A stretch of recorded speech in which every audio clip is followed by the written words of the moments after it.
तो गाइस कैसे हैं। आई होप कि आप अच्छे होंगे, स्वस्थ होंगे और अपने काम में व्यस्त होंगे। चलिए आज इस वीडियो लेक्चर में मैं आई होप कि ये स्ट्रक्चर जानने के बाद से जो सेंटेंसेस इस तरह के आप बोलने का प्रयास कर रहे होंगे या किए होंगे और अंग्रेजी न जानने की वजह से नहीं बोल पाए होंगे, तो आज इस वीडियो लेक्चर में क्लियर हो जाएगा। क्या है कि this is not the way, this is not the वे का दो हिंदी होता है। यह कोई तरीका नहीं है, ऐसे थोड़ी ना, यानी यह कोई तरीका नहीं है या ऐसे थोड़ी ना। अगर इनमें से कोई एक भी हिंदी आ जाता है तो आप दोनों की अंग्रेजी एक ही इस्तेमाल करेंगे, this is not the way, this is not the way. Okay, देखिए कैसे बनाएंगे। ऐसे थोड़ी ना किसी से बात करते हैं, ऐसे थोड़ी ना। ओके, तो सिंपली इसके लिए लिखेंगे this is not the way, the way. अब वे के तुरंत बाद अपने मन से ऑफ लगाना है क्योंकि से आया हुआ है of. This is not the way of. अब ऑफ के बाद से जो भी मेन वर्ब होगा उसमें आईएनजी जोड़ेंगे, इससे बात करते हैं। ये तातेती वाला रूल है लेकिन इस पे हम आईएनजी लगा के बनाएंगे। This is not the way of talking किसी से, टू एनीवन। ओके, अगर ये जो है ऐसे थोड़ी ना, ऐसे थोड़ी ना पर अगर सेंटेंस बनता है तो लास्ट में का नहीं आएगा, लेकिन यह कोई तरीका नहीं है, लास्ट में का आएगा। तो का आए चाहे ना आए, मतलब आपको प्रेपोजिशन ऑफ लगाना है और ऑफ के बाद से वर्ब में आई एन जी जरूर लगाना है। यह कोई तरीका नहीं है, तो यह कोई तरीका नहीं है, यहां हिंदी है छूट गया है, तो सिंपली इसको लिखेंगे दिस इज नॉट द वे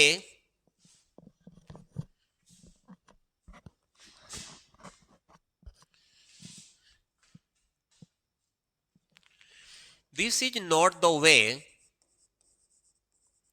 तुरंत यहां पर ऑफ लगाएंगे। This is not the way of. अब इसमें काम ढूंढेंगे, काम क्या है, कार्य क्या है, चलने का। तो देखिए का के लिए ऑफ, चलने की मीनिंग वॉक, इसमें जोड़ेंगे आई एन जी, वॉकिंग। कहां पर के लिए ऑन, सड़क के लिए the road. Oh, this is not the way of walking on the road. This is not the way of walking on the road. और देखते हैं ऐसे थोड़ी ना बल्ला पकड़ते हैं, यानी कोई बल्ला पकड़ रहा है उसको पकड़ने का ढंग नहीं है और आप जाकर कह रहे हैं कि ऐसे थोड़ी ना बल्ला पकड़ते हैं, तो ऐसे थोड़ी ना, ठीक है, ऐसे थोड़ी ना। इसके लिए simply this is not the way, वे के तुरंत बाद आपको ऑफ लगाना है। अब इसमें काम ढूंढिए, क्या है, पकड़ते हैं, तो पकड़ने की मीनिंग यहां पर कैच करेंगे, कैच, चलिए कैच करते हैं या होल्ड करेंगे। This is not the way of, चलिए कैचिंग कर लेते हैं, catching the bat, catching the bat.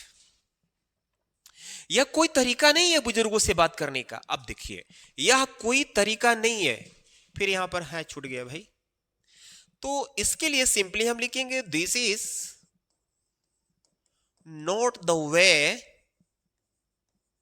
Of, फिर सी आया ना तो ऑफ लगा। अब मेन वर्ब है बात करने का, this is not the way of talking to, बुजुर्गों से यानी elders. This is not the way of talking to elders. Next one है ऐसे थोड़ी ना बोर्ड के सामने खड़ा होते हैं, थोड़ी ना, ऐसे थोड़ी ना बोर्ड के सामने खड़ा होते हैं, तो ऐसे थोड़ी ना, ठीक है। तो इसके लिए simply this is not the way, this is not the वे, ठीक है, of this is not the way of standing,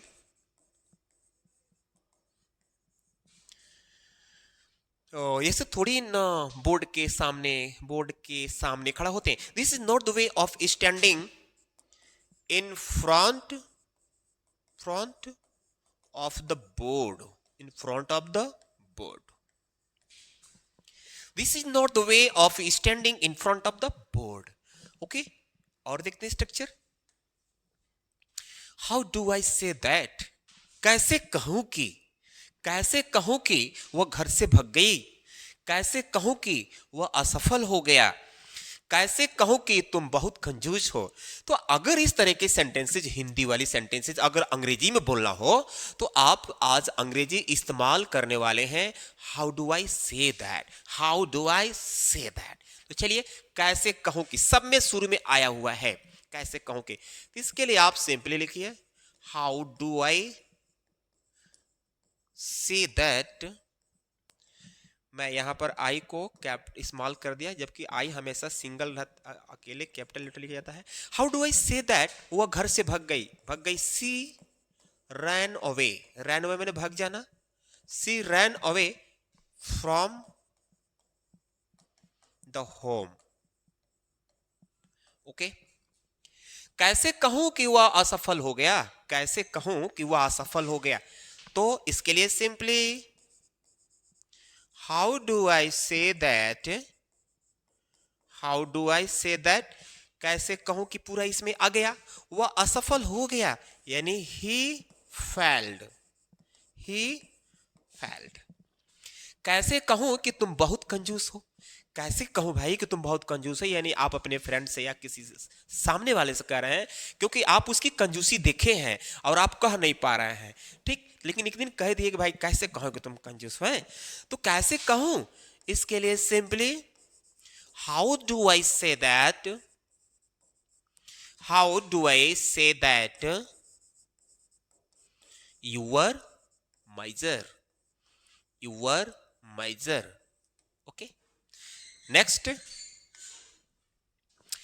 अब स्ट्रक्चर नंबर थर्ड है that is if that's the matter, if that's the matter. अब यहां पर matter बोले या case बोले, इन दोनों में से कोई एक बोलना है।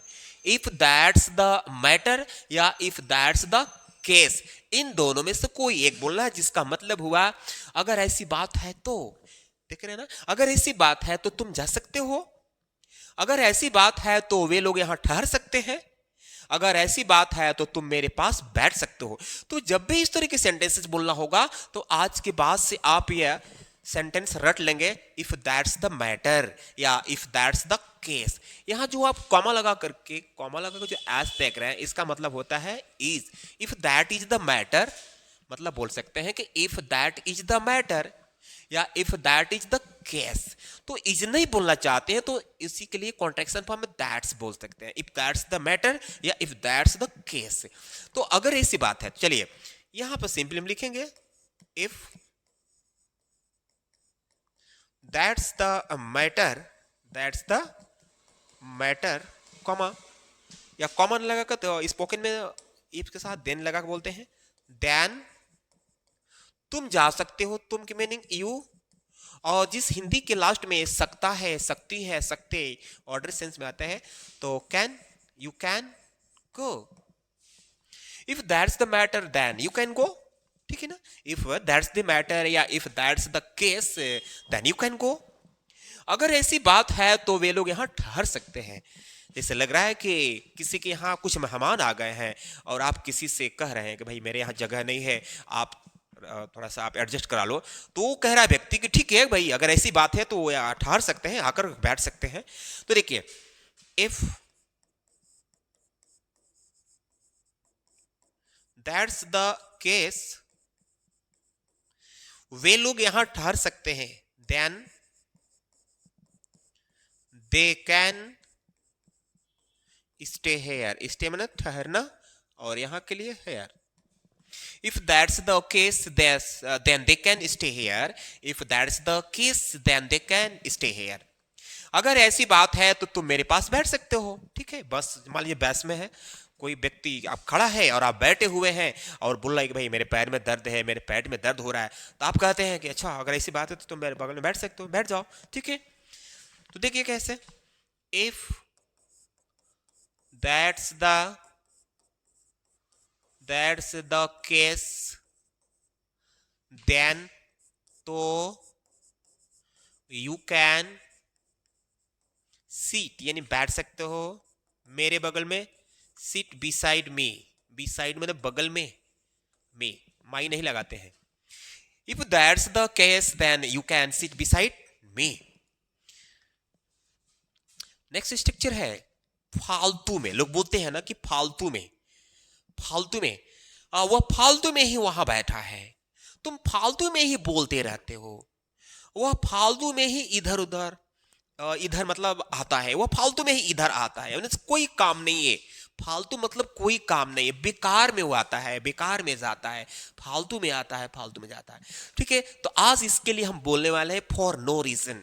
फॉर नो रीजन का मतलब होता है कि फालतू में ही। ठीक है, तो देखिए कैसे बनाएंगे, फालतू में ही, फालतू में ही। ठीक है, तो इसकी मीनिंग हम शुरू में बोल सकते हैं या लास्ट में बोल सकते हैं, तो चलिए शुरू में लगा देते हैं।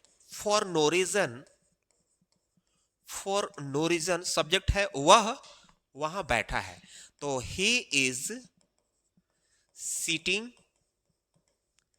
सिटिंग देयर, बैठा है, बैठा है, खड़ा है, लेटा है, इस तरह के सेंटेंस को, हिंदी वाले सेंटेंस को आईएनजी फॉर्म से बनाते हैं। तुम फालतू में ही बोलते रहते हो, तुम यानी फालतू में ही, इसकी अंग्रेजी पहले लिख दीजिए, तुम फालतू में ही, तो पहले फालतू में ही की मीनिंग लिख दीजिए।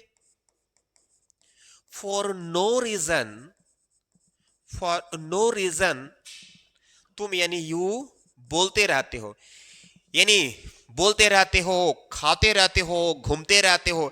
तो जब भी इस तरह के हिंदी सेंटेंस के लास्ट में ये वर्ड आते हैं तो कीप ऑन, गो ऑन का प्रयोग करते हैं। तो you keep on, keep on बोलते रहते हो ना, speaking, keep on speaking. For no reason you keep on speaking, वह फालतू में ही इधर आता है, मतलब कोई लड़का है और कोई कह रहा है कि वो फालतू में इधर आता है, उसका कोई काम नहीं है लेकिन वो फालतू में इधर आ जाता है। ठीक है, तो वह फालतू में ही, तो फालतू में ही की मीनिंग पहले लिख दो। For no reason, for no reason वह इधर आता है, he present and definite comes here, he comes here. ठीक है, नेक्स्ट,